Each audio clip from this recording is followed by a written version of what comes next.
Prakash Studio.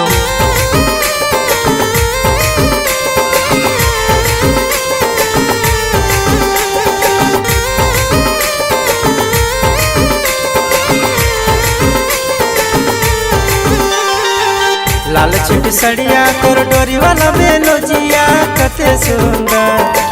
लाल छिट सड़िया कोरडोरी वाला बेलोजिया कते सुंदर।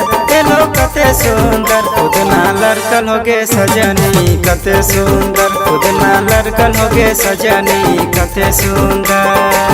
लाल छिट सड़िया कोरडोरी वाला बेलोजिया कते सुंदर। लाल छिट सड़िया कोरडोरी वाला बेलोजिया कते सुंदर।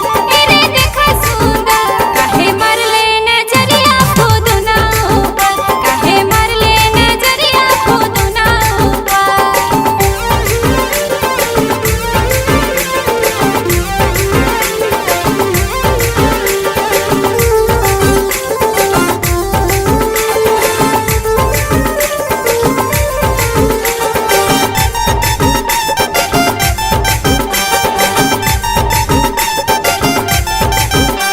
अरे हेमानी पाउडर काजल। अरे हेमानी पाउडर काजल। अरे भोरे भोरे सज संवर कते सुंदर। एलो कते सुंदर। चेहरा चमके लगे सजनी कते सुंदर। बिंदिया चमके लगे सजनी कते सुंदर।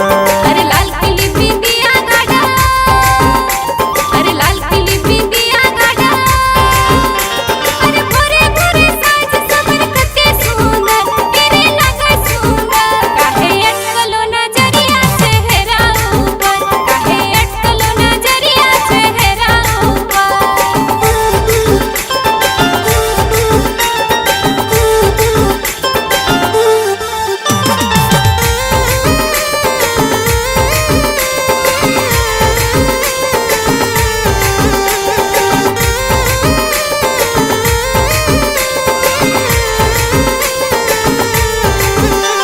अरे कहाँ जाए छमर छमा।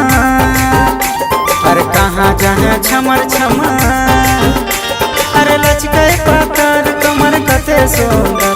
एलो कते सुंदर। जवानी निखर लोगे सजनी कते सुंदर। जवानी खिला लोगे सजनी कते सुंदर। अरे